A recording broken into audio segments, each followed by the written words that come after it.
This is a video blog for the 21st of October World War I project It'll Be Over by Christmas. The aims of the session are to recap, reflect on skills developed, take part in a physical warm-up, rehearse and sequence exhibition, select, edit and refined material, and reflect. So to start the session off, we recapped in groups from the previous session. I recapped with Scott and Andy, who aren't in my group, so it's nice to hear from people of a different group. And we were asked questions, what have you learnt in previous sessions? I've learnt that adding your own sounds make a piece more colourful and they develop it more with dynamics. So our group has a section where we use our vocals, but we make like beeps, broops and dings instead of using a sound clip from YouTube of a machinery. So we've used our own voices to create sounds, and this ties in with the fact that it's Paul Theatre that we're studying, so we're really thinking about what we're doing and what choices we're making within our group. Another question was, what skills have you developed? Like I've mentioned in a previous blog, in a previous session, Josh had an asthma attack, so this kind of messed with the piece a lot, because Josh was meant to do some movement to then let us know that we could do our movement, so it was like a domino effect. Without Josh, we wouldn't have initiated our movement. I noticed that Josh was sat out, and I decided to take on his role, so that meant everyone else could continue with the piece. So this was quick thinking and improvisation skills during the performance, which we were showing to peers. So this showed good leadership skills and good improvisation skills. Target of the session today, mine was to improve on clarity of movement and projection of the vocals, and to adapt the piece as people haven't turned up, as Vicky and Josh haven't turned up. So we need to redefine movements with partner work, and we need to change material. After this, we went on to a warm-up where we walked around in the space, sped up and slowed down our walks. We walked in straight lines, we walked in curves, we changed the pacing of our walks, and the energy levels that we created and projected out. We then went into contact works and contacted with people and made connections. We did this to get us into the right mind frame for a rehearsal, as the show is a couple days away, so that's scary stuff. So I found that the warm-up was really useful, as it got me in the right mind frame and set and focused for the session ahead. After the warm-up, we then went on to rehearse material, and the girls rehearsed boot camp section, and the boys and the female actors rehearsed their drama sequence bits. So we had to change material for the girls' boot camp section, as we usually perform this at Warrington Museum, and we're on the upper tier of the museum, and we have a banister going round, so we use the banister to do press-ups. We have no banister in the theatre, so we had to change the material, and because we have sandbags, we decided we'd use the sandbags and push them out instead, and to show they were heavy, we'd exhale when we were pushing them out and go to show they were heavy, and really drop our weight down. So we rehearsed this a few times to get the timing right, and to show Katie, because Katie's just joined, so she needed to know the movement. We then went on to fitting everything together, so the boot camp section going into another section and getting the transitions on and off, and that was difficult because people kept messing up, so we'd have to keep going back and rehearsing it again.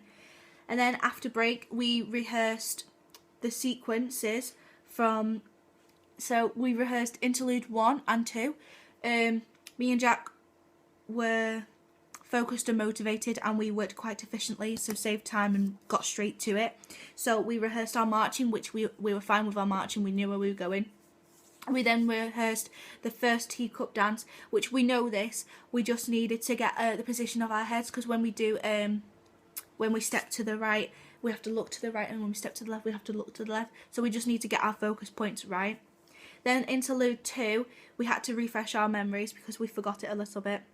So we refreshed ourselves when we were marching, and then when we were saluting each directions, which I got wrong. So that was good that we went over it and broke the sequences down. And then we had to break down the teacup dance that had been developed, the second one, in interlude 2, because me and Jack got confused. But now that we know this, so that's good. We then went on to defining performance areas. So we were given our performance areas. So we have a corner in the theatre where our group will be performing, and we're after my group performs after the boot camp section. So we have to exit the boot camp section and go to our performance space with our sandbags, so we need to be careful where we put our sandbags. And then after we marked where we were going, we then went on to our devising piece. But first we had to identify what we'd need to adapt and what we need to consider. As we have a projector and screen, we need to consider health and safety, as there's a wire that goes right through, like, the outside of the performance space, which separates me and some performers. So originally Ashley was on the opposite side, but considering I'm a second year, I decided that I should switch so I'd be more aware of the wire. So that's the things we need to consider in the projector. We've also incorporated the projector into our piece, so that was really good of us. We need to consider spacing, absent people, costumes, sound, and more or less where we can't go as opposed to where we can go. So we need to really work on our spacing, as the starting positions we've decided will stand behind the screen and come out from. So we need to be careful when stepping out, because there's a wooden frame that we could trip over. We've taken into consideration absent people, and we decided to change the piece. This was quite easy to change, as there's 6 people, there's 3 partners, so this made things a lot more simpler for us. Everyone but Frankie brought costumes in, so we were able to test out if our costumes were movable in. I brought a spare dress in for Ashley, and she found out that she couldn't dance in it, so this was good. This means I can find a new dress for her, or she can find a dress for herself. The sounds we went over refining our sounds, so we've got more pronounced projected sounds on the sections where we're supposed to have sounds, so this is good.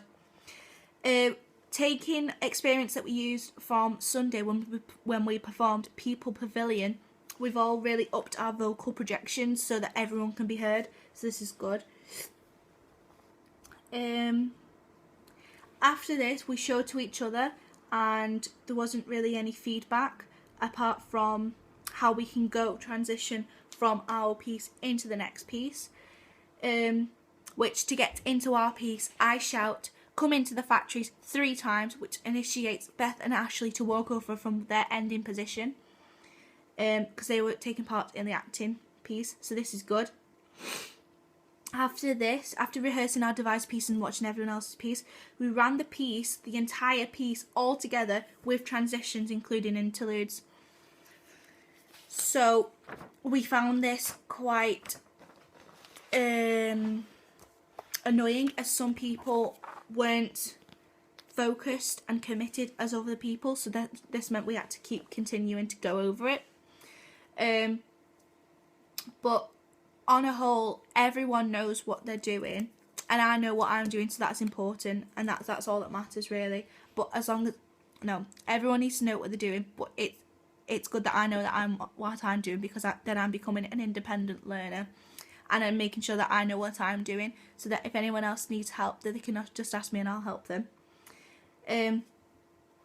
So we walked through the pieces and to get the transitions right. So we all knew that.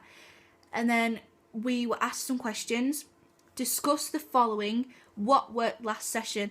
I said people are committed and you can see performances coming together and everything's being finalised because the performance is on Friday. So you can see costumes coming in, you can see sounds coming in, you can see music coming in, you can see people that are trying and really upping their game. So you can see what it's actually going to be like and it's going to be finalised. What is not working? Not everyone's got their costume, so they can't see if their costume is fit to perform in, and it could interfere, they could catch the dress or it could rip or something, or they can't be able to move their arms in it. So, and then there's other people that aren't committing as much as other people, so you're feeding off other people's energy and you're wanting to up your game to see how good you can make your piece. So if other people aren't committing as much as you are, it's dragging other people down. What aspects need to develop further? Transitions really need to be looked at within every single piece and between each pieces. Like, I can confidently say that the transitions need refining in my devised piece, as they're not smooth. They can be smoother.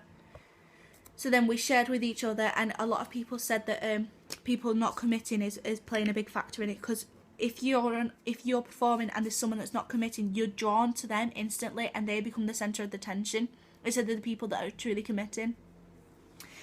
We then decided to run it through twice, full out, with everyone in costume, and this was really great because you got to see like things finally coming together, and it was really nice.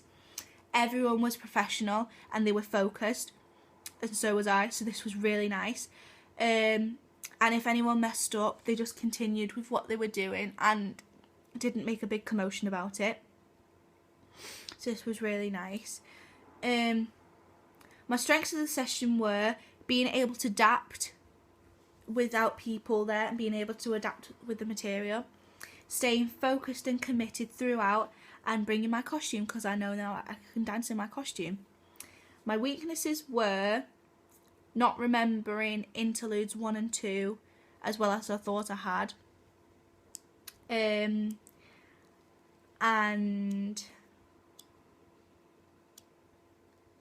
having to recap with other people and get help from other people when I should really know the routines.